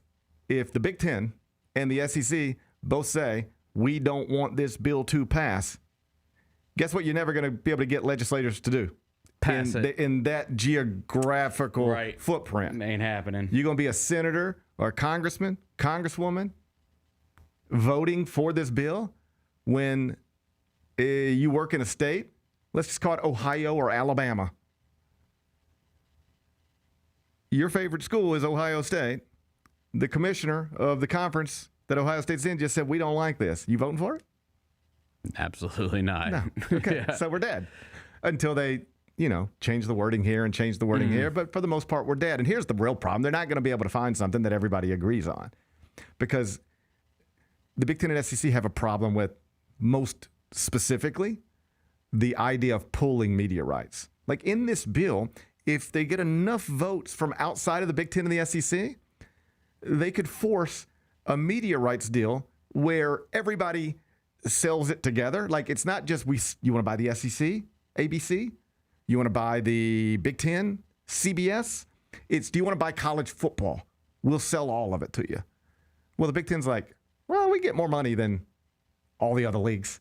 Why we want to start sharing that with the other leagues? SEC, same deal. So even if you clarify that, that's their main sticking point. We're not sharing media rights money with the Big 12, the ACC, much less the American. What are you talking about? Once you fix that, you're just going to run into another deal that somebody else isn't going to like. And you're never, I don't want to say never, but it's going to be very difficult to get to a place where everybody goes, all right, this is what I want. Because in this bill, and this isn't the one that conference commissioners are arguing about, but this is the one they're going to have a hard time with, particularly on the Democratic side of things, is there's hard caps on what players can make. They say the spending is out of control. We got to get it under control. And so we're going to cap it right there, which is just fundamentally wrong. We've been over this before. College sports is still, in this moment, the only American sport. Follow me here. I do not think most people grasp this, what I'm about to say. Because you hear about Braylon Mullins making $5 million at UConn, or this quarterback making $7 million here. And you're like, well, these players are getting rich. Yes, they are. But the money is still backwards. What I don't think people grasp is that college sports is still the only place in this country where this type of revenue is generated. Billions of dollars. And the coaches still make more than the players. That does not happen in the NFL. Andy Reid does not make more money than Patrick Mahomes. Mitch Johnson does not make more money than the highest paid Spurs player. All right? A baseball manager does not make more than the best baseball player. And yet we just sort of accept it as truth in college athletics. Kurt Cignetti, God bless him, incredible football coach. Got some blind spots in other areas, but man, I'd hire him to coach my football team. He's in front of a microphone the other day talking about other stuff. And he said, guys, you just got to get, the spending has gotten out of control. And if we don't get this under control, like this is not sustainable. Like this is crazy, the money that's flying around. He said that. After signing a contract worth $13.4 million. You want to know where the money really got out of control? Indiana's football coach before Curt Cignetti, you know what he made? 4.5. It's like 3 years ago. Yeah. Made 4.5. So Indiana has gone from paying a football coach $4.5 million to a football coach $13.4 million. And now that football coach is looking at college athletics and saying, man, we got to get this spending under control. Just don't do it with me. Not mine. Don't touch mine. I'm making 3 times what the coach here used to make 3 years ago. But don't focus on that. It's the other spending we got to get in. They didn't need to get spending under control when you could run a place like Ohio State or Texas, some big just place that prints money, and you could hire 50 associate athletic directors, about 47 more than you need. Some of them might be, your best friend's wife. Another one might be a student athlete's mom. Another one might be, your buddy you went to college with. Spending wasn't out of control then. When you were building football practice facilities with barbershops in them, spending not out of control then. But now that the players get some money, spending's out of control. And the players still are not getting what they deserve. You want to know how I know? Because look at Major League Baseball. They generate that kind of money. The players get that kind of money. Look at the NFL. They generate that kind of money. Players get this kind of money. Coaches get this kind of money. Look at where it is everywhere else. Look at every other sport that generates this kind of revenue that big-time football and big-time basketball generates, and look where the money goes. The players make more than the coaches, but not in college athletics. And this bill tries to make it that way forever. You can pay Curt Cignetti, Charles Huff, any football coach you want, as much as you want, $13 million. But if you need 18, you can do that too. Doesn't matter to us. Spend it all. But on these players, they're getting a little too much. It's still wrong. It's fundamentally wrong. So this bill, I said on the podcast last week, an hour after it became public, I said, I'm not going to speak on the senators. They're obviously successful people, but they're trying to do something they don't understand. They do not work in this space. They don't know what they're doing, and this will not work, not as currently constructed. It only took a week for the 2 biggest conferences to say this doesn't work for us. And so now here's what your problem is. You got the 2 big conferences saying we don't like this wording, this type of stuff, media rights, pooling, all that stuff. Then you got the wording over here. The left is saying we don't like caps on players. Why are you saying student athletes can't make money that people want to give it to them?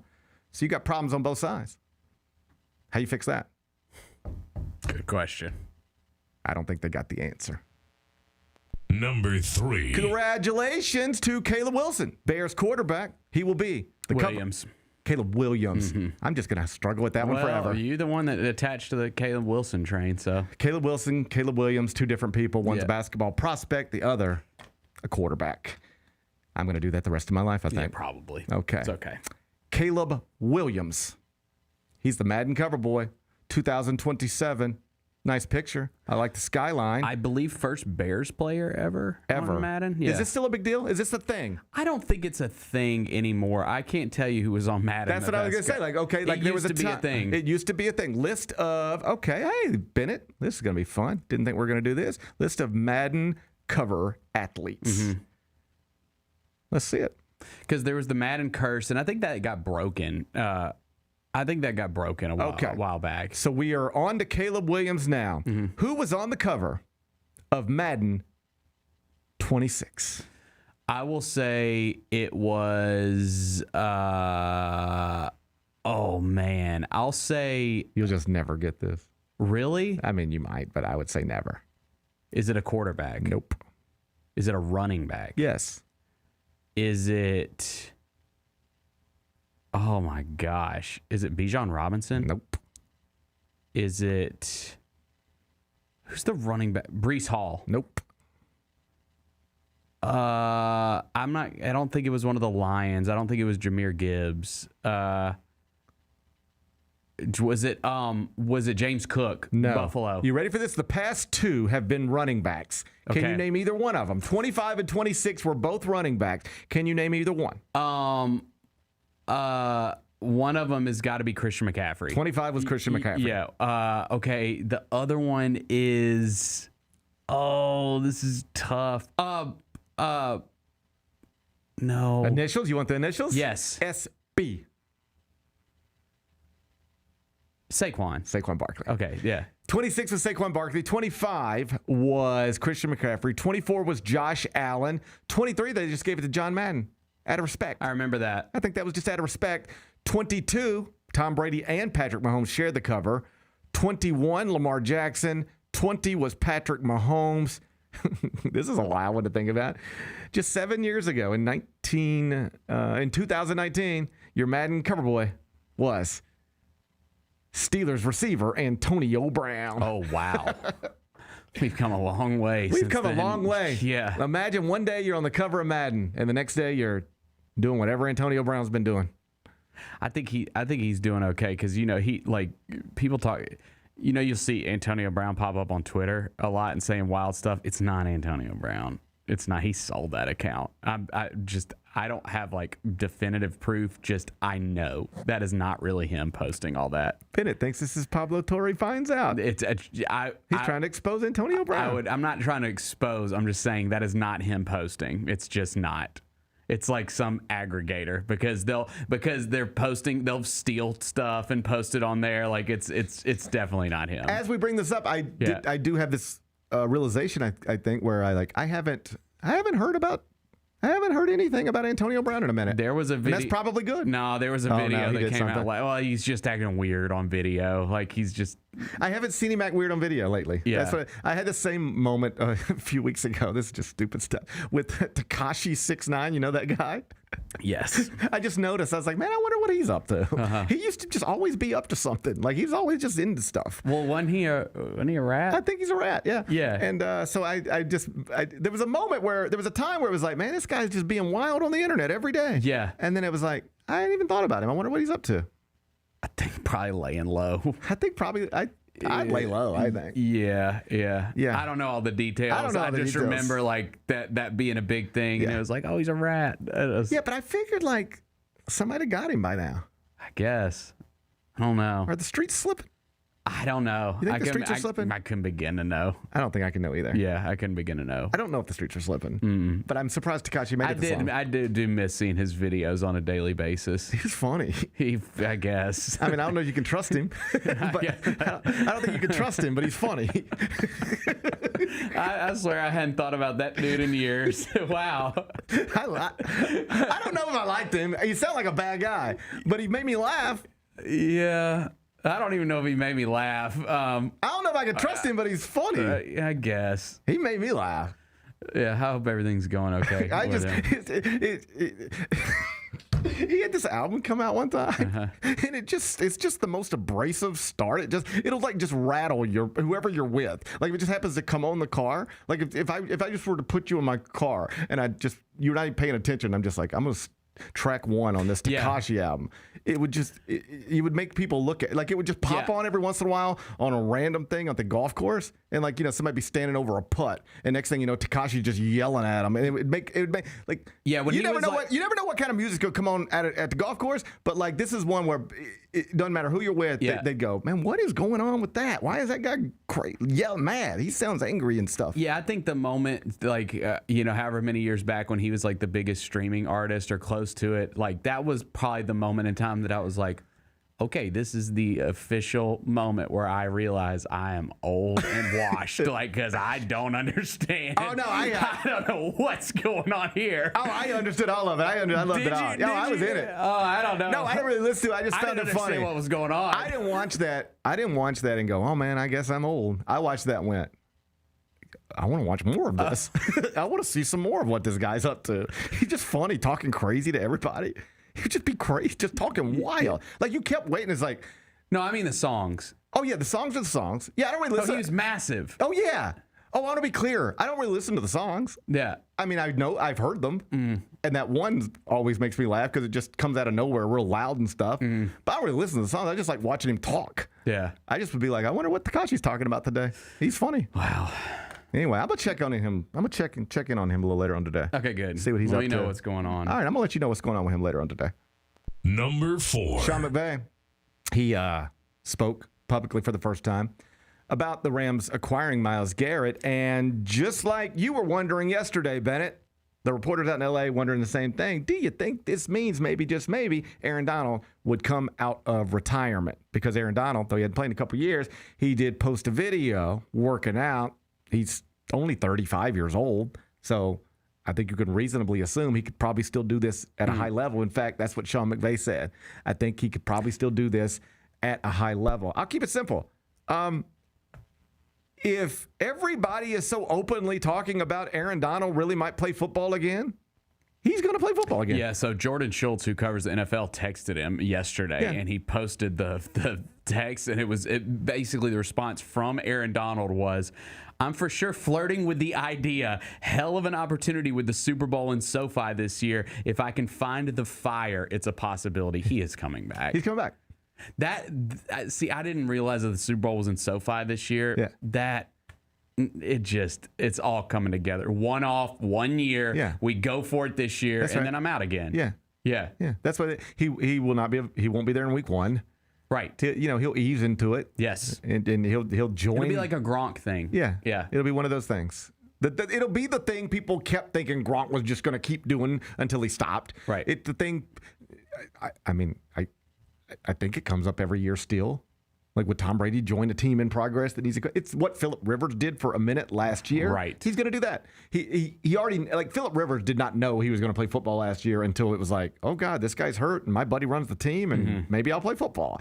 This is different than that. This is one, I think Aaron Donald on June 3rd, 2026 knows he's playing football this year. I do too. I don't know if he knows exactly when he's going to show up, when he's going to, get his first sack, all that stuff. But I think he knows he's playing professional football again this year. And that Sean McVay yesterday was like, yeah, it's obviously it's up to Aaron, but we got a spot for him if he wants it. Yeah. Yeah, this is going to happen. It's going to happen. Yeah. Number 5. Game 1 Stanley Cup final was a thriller last night. 5-4 Golden Knights over the Hurricanes. They were 2 goals down early and then scored very late to win 5-4. Take control of the series, steal home ice. Did you dabble? No, I was at the Orpheum. I didn't dabble. Yeah, I was at the Orpheum. I didn't dabble at all. I was going to get you to break it down. I know. Seems exciting. Well, I was disappointed when I saw the outcome just because I think my record's going to slip in a little bit. Maybe we'll talk about it in the next segment, but it feels like I'm not doing too well right now. I don't know, but it feels like I'm not doing too high right now. You know what? You've been better. Yeah. I'm not going to lie to you. You have been better. Yeah. You've also been worse. Yes. That's the story is that's how it goes. That's life. That's how it goes. That's life. You can ask almost anybody, almost any day. Yeah. How's it going? And a totally reasonable answer would be, been better. Yeah. Been worse. I'm anti-Vegas Golden Knights. Why? I'm rooting for the Canes. I told you that. I know, but you don't have to be anti-Vegas Golden Knights. Well, because Jack Eichel plays for the Golden Knights, and he used to be a Sabre. He was a Sabre for a long time when they were pretty bad, and he kind of said some, not great things on his way out. Yeah. Well, that's not good to hear. Yeah. All right. And they already got a ring. Like or a cup. We wanted the Hurricanes. We wanted to bring the Stanley Cup to the South. Yes. Yeah, I think we still do, and we still can. I think we still do. I think we still can, but we are not off to a good start. No. Bennett, you're up 2-0 game 1 at home as the better team. You ain't got to be Barry Melrose to know you got to close that out. That's right. You're the better team. You're up 2-0. You're at home against a franchise with championship DNA. Mm-hmm. I don't know if that's true, but just play along. You're on the ice against a franchise championship DNA. You're up 2-0. You got the crowd behind you. Yeah. You got to knock that out. Because now it feels like you got to win. You got to win 5. You only had to win 4. You kind of had last night 1. Then you blew it. You squandered it. You let one slip away. It's gonna be tough to overcome. It's gonna be tough to overcome. I'll have a better breakdown after the next game. That's Thursday. I got you covered. When is the next game? Yeah, Thursday night. Tomorrow night. Yep. All right. Look, they're up against it now. I got you covered. Okay. I wish them luck going forward. Me too. All right. Be back with Carry Out. When the arena lights dim for a concert or when the crowd becomes one at a big game, you can almost feel like you're the biggest fan. But who's your biggest fan? It's the person who will get you home safely after a night of drinking. It's a person who looks out for your life to make sure you leave the stadium with someone sober. This could be a designated driver or someone who offers to give you a ride share. Because in Tennessee, fans don't let other fans drive drunk. Brought to you by the Tennessee Highway Safety Office, a division of the Tennessee Department of Safety and Homeland Security.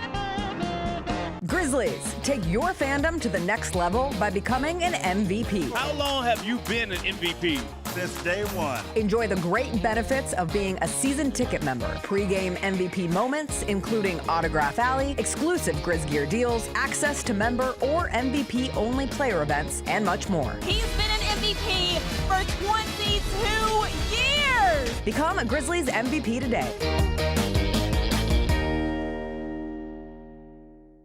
Sonic Radio. Welcome back to Sonic RNDIO. That spells radio with me, the CIO. This just in, the new Sonic $1.99 menu lets you build a crave-worthy meal for just $1.99 an item, whether that's a creamy shake, crispy tots, or a quarter-pound double cheeseburger. This just out. Ostriches. They're mean, not very cute, and in my opinion, way too big for a bird. Don't miss the Sonic Fun 99 menu. 5 items, always $1.99. Live free, eat Sonic. Tax not included. See menu for details.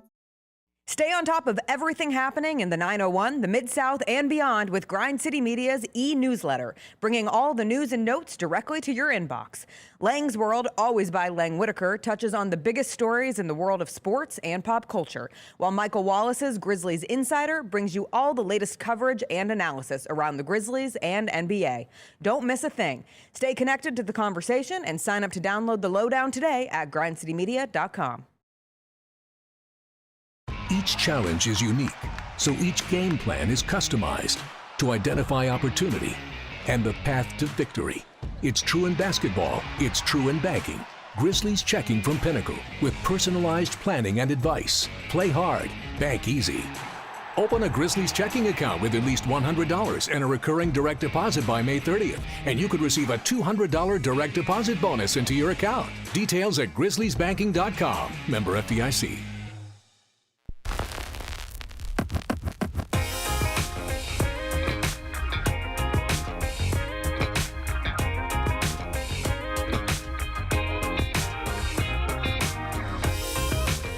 A new era of Grizzlies basketball has taken shape, and you can be here from the very beginning at the 2026 NBA Draft Party presented by Southland Casino Hotel at FedEx Forum on Tuesday, June 23rd. The party is free to attend, so grab your friends, join Grizz Nation, and see who the Grizzlies select in the first round of the Talent Pack Draft. Mark your calendar today and get all the info at grizzlies.com/draft. That's grizzlies.com/draft. Let's do carryout. It's time for GP's Carryout. One final segment filled with stuff to take with you. It's not everything you need to know, but it's most of it. What did we miss today? Circling back to the bill that Senators Cruz and Cantwell unveiled last week, Nick Saban, the legendary former Alabama football coach, was on Capitol Hill this morning speaking to lawmakers and pleaded for Congress to, quote, bring order to a system that badly needs fixing in the NIL and transfer portal era. He continued, this is Nick Saban's words, Congress does not need to micromanage college athletics. But Congress does need to fix the mess in the courts and create a national framework so the people inside college sports can enforce fair rules. Without that legal certainty, every rule becomes another lawsuit, every standard becomes another risk, and the system keeps drifting toward a professional model. Again, all due respect to Nick Saban, but just the logic is flawed here. Every rule doesn't have to become a lawsuit. I'm not a lawyer, but I know them. You ready for this? You know how you could have rules that don't lead to lawsuits when you try to enforce them? Make your rules legal. Then they stand up in court. That's the problem that the NCAA will not acknowledge. The reason they end up in court all the time is because their rules are illegal. The reason they want congressional help is because they can get an antitrust exemption. That's what they're begging for, to make their rules illegal. They want Congress to allow them to have rules that don't hold up in court. That's why they end up in court all the time. The rules are wrong. So when people say stuff like this, like we got to have rules that we can enforce, because right now we don't even have rules that we can enforce. We just end up in court. Make your rules legal. Collectively bargain with the student athletes. Do this the right way. Instead, they just talking vague generalities about order and control and guardrails. You know what they want? They want the players to stop making as much money as they're making. That's what they want. You want when they say they want order, you know what the order they were comfortable with? Here's the order they were comfortable with for decades. All the conferences make tons of money. The schools make tons of money. The coaches make tons of money. Athletic directors, associates make tons of money. And the players, you just be happy to be here. We'll give you a degree. That's the order they want. We will all work for big paychecks, and you work for free school. In every other sport that generates this kind of revenue, this is not the way we do it. Imagine watching a Super Bowl, looking at all these television ratings and all these sold tickets, and then going, but the people on the field doing the thing that we're watching, that brought all these people here, that got that $1 billion television deal, they're making nothing. That's the order they want. That's what they had for decades.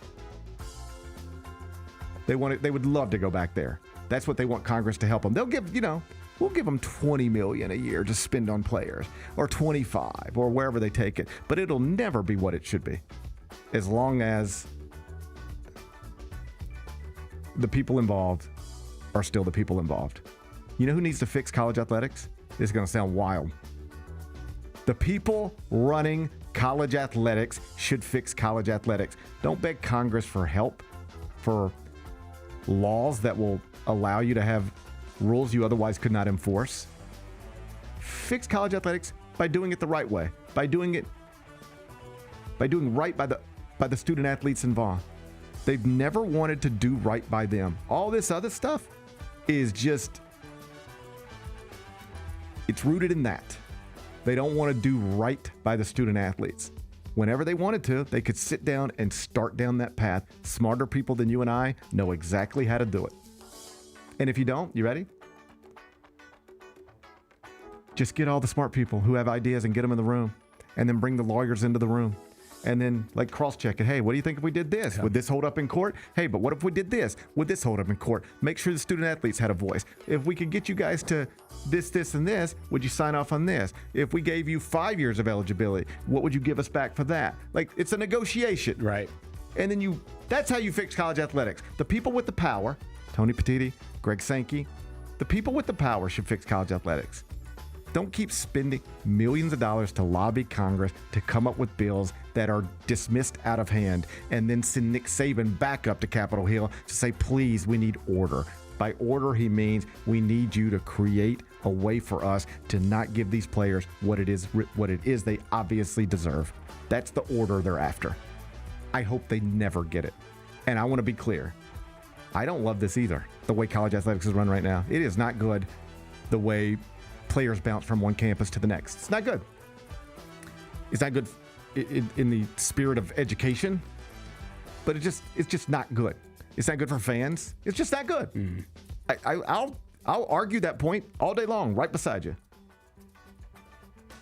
But if your solution to this is limit flexibility, limit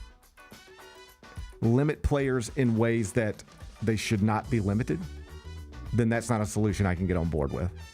If you want to negotiate with them and reach a point where they agree, okay, as student athletes, we'll only transfer once without penalty.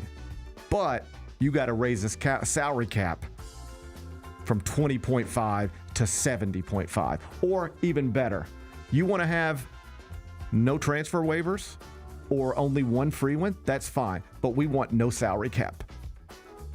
If a billionaire at Texas Tech wants to pay somebody $15 million to play quarterback, let them do it. Don't get in the way of that.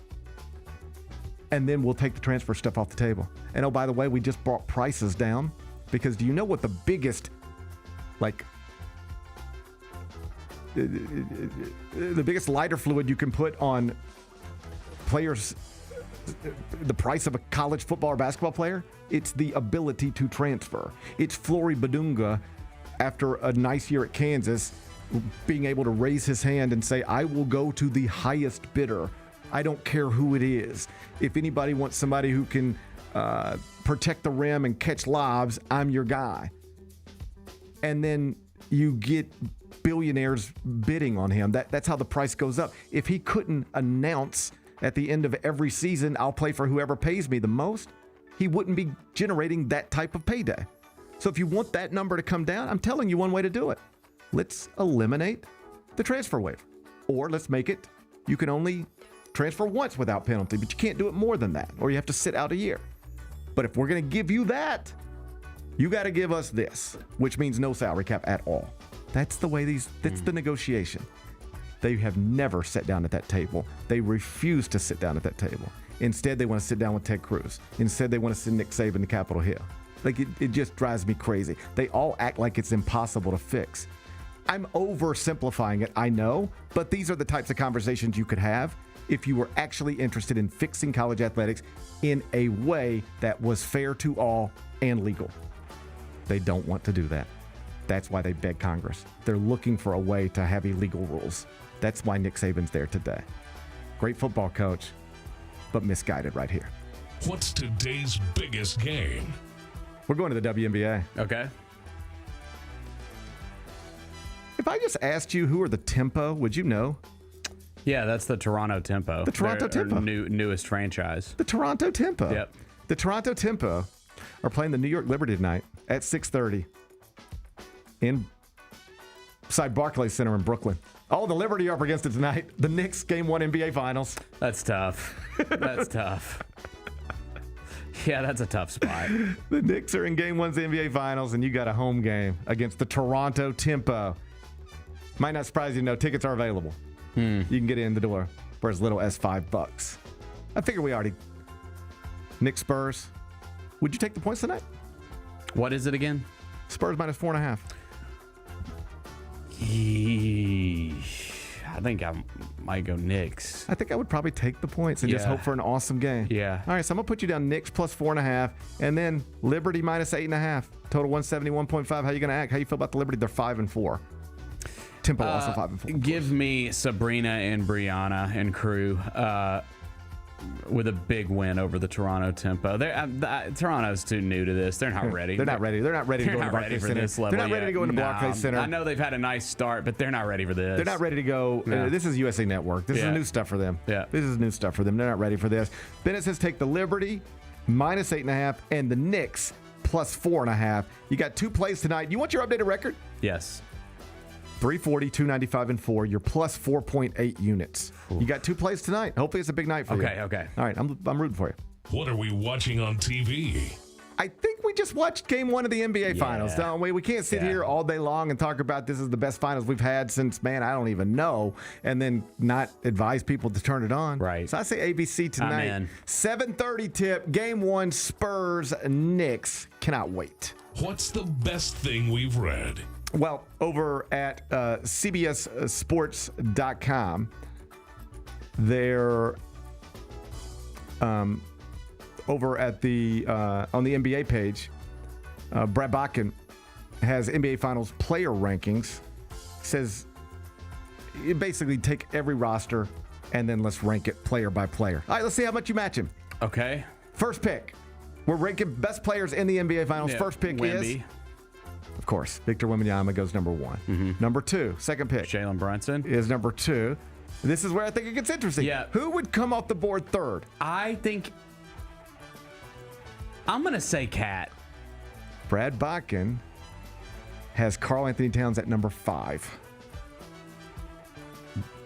Dylan Harper?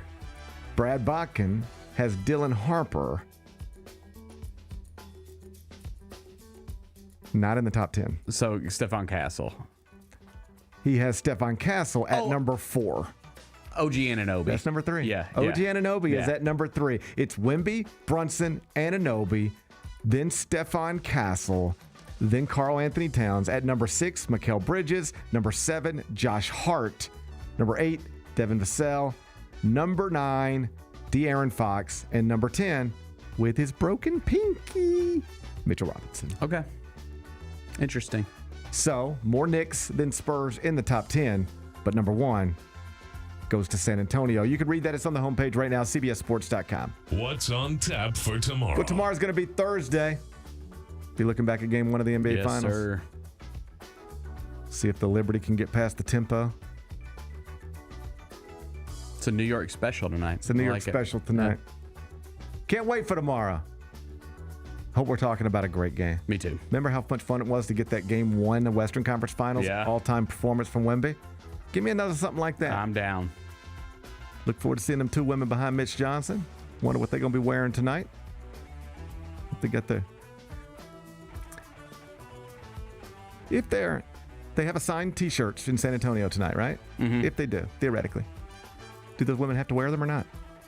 How would you vote? I don't like the T-shirt bullying. I've never been a fan of that, so they can wear whatever they want. I think they can wear whatever they want. Yeah, although they do the color coordinated thing with the sections. That's what I'm trying to say. I like that. That looks cool. Maybe they should wear the T-shirts, actually. Take it back. This is the question. They're going to have to figure this out. We got, about 7 hours. They got time. Yeah. We've got to figure this out. What do you prefer? A perfectly color coordinated Frostbank Center or double D's? What do you think? I'm just gonna stay safe here since we're at the end of the show, and I'm just gonna say perfectly color coordinated arena. I'm just gonna go with that. I want them women to show up and show out. Okay. I want them to show up and show out. We'll see. I want Kylie to be right there with them. Mm-hmm. Will Timothy and Kylie be there tonight? I would think so. It's the finals. Gotta be. Yeah, I think we'll probably see him at every game. Yeah. Imagine you just walking on the river. She might not. She might be like, I'm good, dude. She might be like, all right. I'll see you at MSG. Bro, I went to Cleveland with you. Yes. All right, but you're really pushing it. Yeah. I went to Cleveland with you. And I watched your little Bob Dylan movie, but you're starting to push it a little bit. Yeah. All right. I'll say he'll definitely be there though. Yeah. I'm saying they're both there. Okay. Good. I'm saying the Lovebirds are both there. He wouldn't want to do it without her, and I don't think she'd want him to experience that without her getting to experience it with him. Yeah. I think that's something they'd like to do together. I hope it is. Me too. I look forward to it no matter what happens. Can't wait. Me too. All right. Enjoy the rest of your day. I'll try to enjoy mine. And we'll meet back here tomorrow at 10. Till then, be careful, be kind, be good. Rep your hood.